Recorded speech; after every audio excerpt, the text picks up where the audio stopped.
Hello everybody and welcome to this week's segment and vlog called Wing It Wednesday. We're really excited to do this week's topic because it totally relates to both of us, doesn't it? And we're raising the topic of mumpreneurs. Yes, and that is us. And you know what? It's not an easy job. No. There's a lot of juggling that you have to manage, and I find it very inspiring when mumpreneurs follow their dreams and are still juggling the hardships of motherhood and parenthood in general. And it's, as I said, it's not an easy job. It's not. Bloody difficult. It's really difficult. But we've got to do it because it's important. That's exactly right. And you know what? There is always a benefit to working and having, your children, but there is also a downside. And I think when you do it, you have both right there in your face every single moment of every single day. So I think support in this topic is such a great thing, and advice is tops. So let's go to some great mums. I know I feel like I'm going 100 miles an hour some days. Like I am working, I am picking up kids from school, I'm taking them to swimming, I am trying to cook while I'm on a phone call, I'm trying to shush them. It's crazy hectic.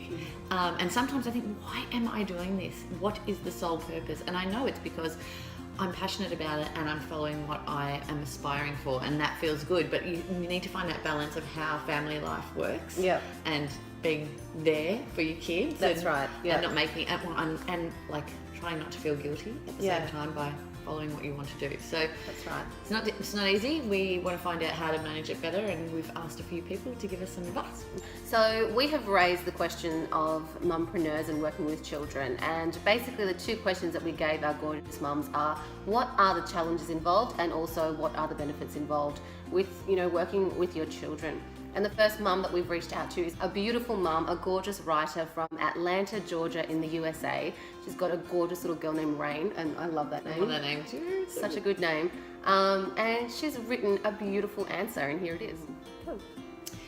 What are the challenges? Well, her first challenge is guilt, and we all know how that feels.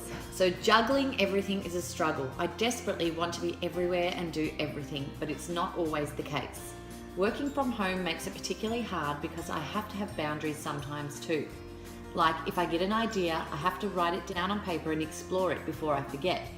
We have to pass on a moment of quality time with my daughter, and that's when the guilt pangs hit me. I hate not being present for her, but in order for certain things to fire in my creative engines, I have to carve out that time for myself. That is so good. And you know what? It's so true. You have to actually stop, write down. Yeah. Because you have to prioritize. That's a really good tip, because they come in so quickly and go out so quickly, these ideas, and if you don't write them down, they're gone. Yeah. You don't action them and they're over. Yeah, a girlfriend of mine, when she saw that I was struggling in the beginning when I had my daughter, she did that and she bought me a book, and she said, you've got so many ideas and you're going to lose them, so you need to stop and write them down and then continue on this time with Indiana, because she's going to take your attention. Great advice. Great advice. What are the benefits? I think one of my biggest things is that she gets to see my journey as a writer and artist. She sees my highs, lows, and everything in between. It's a story fraught with doubt, determination, and the desire to pursue my passion no matter what my struggles are.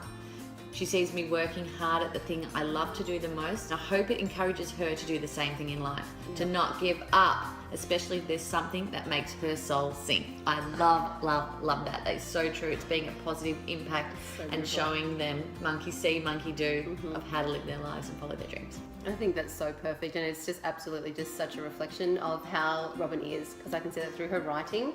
She's giving everything to her daughter here, and most importantly, inspiration. Thanks, Robin. The second mum we reached out to was Amy Cornish, and she's got some great ideas and tips too. She's actually doing it all at the moment. She's got her own business called My Little Acorn, where she sews and makes her own gorgeous children's clothes. She is pregnant to her second child and obviously has one at home as well, has a fitness business and has a blog with her husband, plus a million other things I think she's juggling.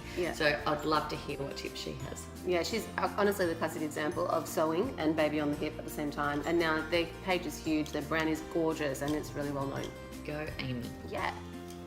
So this was Amy's advice. Again, we raised the same questions. What are the challenges and what are the benefits? I know Amy personally, and she's a gorgeous girl and someone that gives 120%. So I'm curious to know what her answer is. This is a topic that she could talk about forever, and couldn't we all? She goes, I love being a mum more than I could ever have imagined. Seeing a little human learn everything for the first time is so rewarding and special in every single way. I agree. As a mum of a 2-year-old with one on the way, life is pretty hectic. Add to that running 2 businesses from home, well, it's a whole different level of crazy. The biggest tip I can give is to prioritize those little humans and your own sleep and downtime.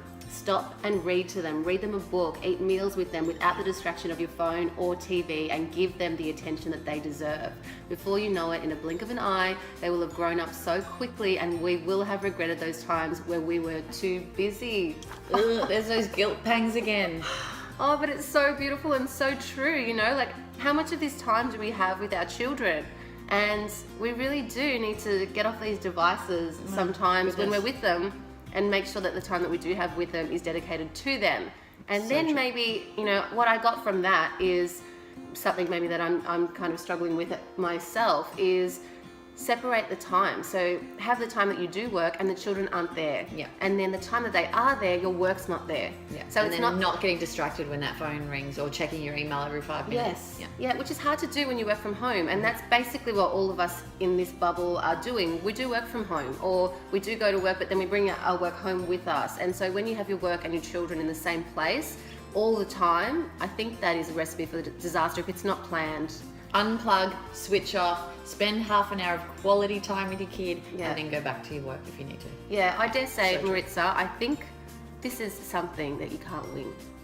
We cannot win this, Bessie, but we have been for a little while, so let's put a plan in place for the future. Hey? It is, yes, it's absolutely planning this type of parenting, because at the end of the day, I know that it's our motto and we do wing it, baby, and that's the attitude that we have to a lot of things, but this definitely needs to be planned and thought out, because the time goes too quick. We have our mums to blame, actually, don't we? Because we've always seen them do a million things at once. My mum was always running her own business, or you know, managing a company full of 40, 50 staff, and just killing it.